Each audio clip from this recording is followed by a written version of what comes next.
মই জুবিনকো ন্যায় দিম আৰু অসমৰ জাতি মাটি ভেটি ৰক্ষাৰ বাবেও মই অক্লান্ত সংগ্ৰামত নিয়োজিত হৈ থাকিম।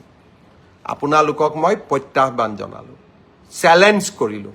উচ্ছেদেই হওক, অসমৰ পৰা বিদেশী নাগৰিক বহিষ্কাৰেই হওক বা জুবিনক ন্যায় প্ৰদান কৰাই হওক, এইখন চৰকাৰে কাৰো ওচৰত শিৰ নত নকৰে, মাত্ৰ অসমবাসীৰ ওচৰত শিৰ নত কৰিব। ফটোশ্বপ কৰি কোনোবাই যদি ভাবে হিমন্ত বিশ্ব শৰ্মাক দুৰ্বল কৰিব পাৰিব, কোনোবাই যদি ভাবে ভুৱা ফটোগ্ৰাফ উলিয়াই হিমন্ত বিশ্ব শৰ্মা, সেই প্ৰচেষ্টা আপোনালোকে নকৰিব। মই আকৌ এবাৰ আপোনালোকক অনুৰোধ কৰিম, মই আজি ফেচবুকৰ পিছত মই 2020 চনত জুবিনৰ বিষয়ে কোৱা কথাকেইটা এবাৰ আপোনালোকে শুনি ল'ব। তেতিয়া আপোনালোকে বুজি পাব যে আমি সকলো জুবিনৰ অনুৰাগী। শ্ৰদ্ধাৰ ৰাইজ, কেতিয়াবা কাকতলীয়া সংযোগ হয়, কেতিয়াবা ডেলিভাৰেড হয়। যোৱা কালিৰ পৰা এখন নতুন নাটক আৰম্ভ কৰা হৈছে। শ্যাম কানু মহন্ত উচ্চতম ন্যায়ালয়ত কেনেকৈ যাব পাৰে? কোনোবা উচ্চতম ন্যায়ালয়ত যাব খুজিলে তাক কোনেও ৰখাব নোৱাৰে, কাৰণ সমগ্ৰ বিশ্বৰ পৰাই আজিকালি ইণ্টাৰনেটৰ জৰিয়তে উচ্চতম ন্যায়ালয়ত কোনোবাই আবেদন কৰিব পাৰে। ন্যায় বিচৰাৰ অধিকাৰ সকলোৰে আছে। মই মুখ্যমন্ত্ৰী এগৰাকীয়ে কেনেকৈ মানুহক বাধা দি ৰাখিম যে আপোনালোক উচ্চতম ন্যায়ালয়ত নাযাব? কিন্তু উচ্চতম ন্যায়ালয়ত শ্যাম কানু মহন্তই কি আবেদন কৰিলে? যে অসম পুলিচৰ ওপৰত মোৰ বিশ্বাস নাই, SITৰ ওপৰত মোৰ বিশ্বাস নাই, ৰাজ্যখনৰ টপ এক্সিকিউটিভ অৰ্থাৎ মুখ্যমন্ত্ৰীৰ ওপৰত মোক বিশ্বাস নাই।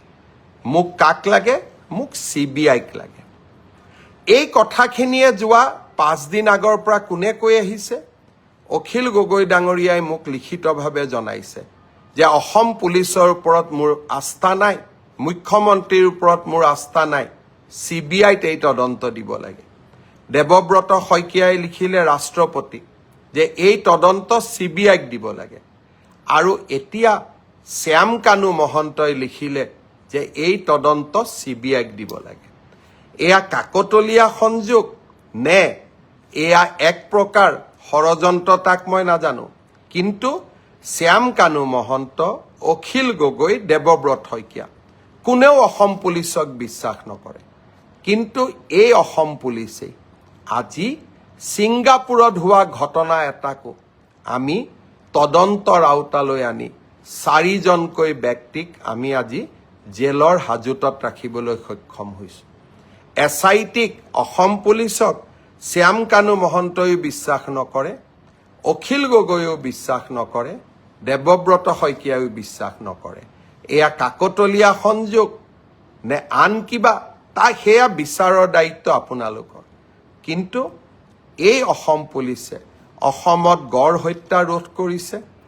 এই অসম পুলিচে সন্ত্ৰাসৰ বিৰুদ্ধে অসমক জয়লাভ কৰোৱাইছে। আৰু এই অসম পুলিচে জুবিনৰ ন্যায়ৰ বাবে আমি সকলো কাম কৰিম। এই কেইটা দিনত কেইজনমান ব্যক্তিয়ে অসম পুলিচে ক'ত ভুল কৰিছে তাক লিখিব আৰম্ভ কৰিছে। তাৰমানে ইনডাইৰেক্টলি তেওঁলোকে শ্যাম কানু মহন্ত আৰু সিদ্ধাৰ্থ শৰ্মাক বুজাইছে যে এইকেইটা পইণ্ট লৈ আপোনালোকে আদালতৰ ওচৰলৈ যাওক। এই কুচকাৱাজবিলাক আপোনালোকে কিয় কৰি আছে? আপোনালোকে জুবিনৰ মৃত্যুৰ তদন্ত বিচাৰিছে নে নাই? জুবিনক ন্যায় দিয়াটো বিচাৰিছে নে নাই? মোৰ সন্দেহ থাকি গৈছে।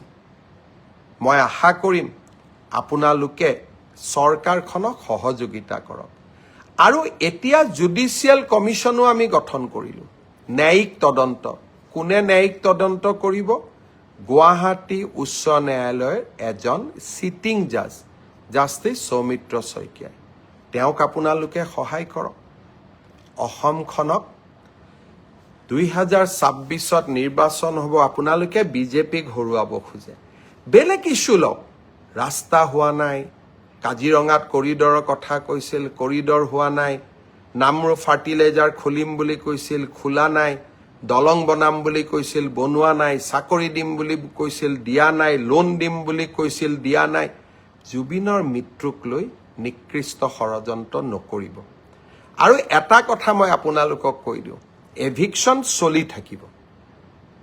আপোনালোকে যদি ভাবিছে যে আপোনালোকে এনেবোৰ আশ্ৰয় লৈ এভিকশ্যনৰ পৰা আঁতৰি যাব খুজিব, তাক আপোনালোকে কেতিয়াও মানি ল'ব নোৱাৰিব। কাৰণ আমি আমাৰ জাতি মাটি ভেটি সুৰক্ষাৰ স্বাৰ্থত আমি অটল হৈ থাকিম। আৰু আপোনালোকে মোক কেতিয়াও ডাইভাৰ্ট কৰিব নোৱাৰিব। আৰু মই ডাইভাৰ্ট নহওঁ।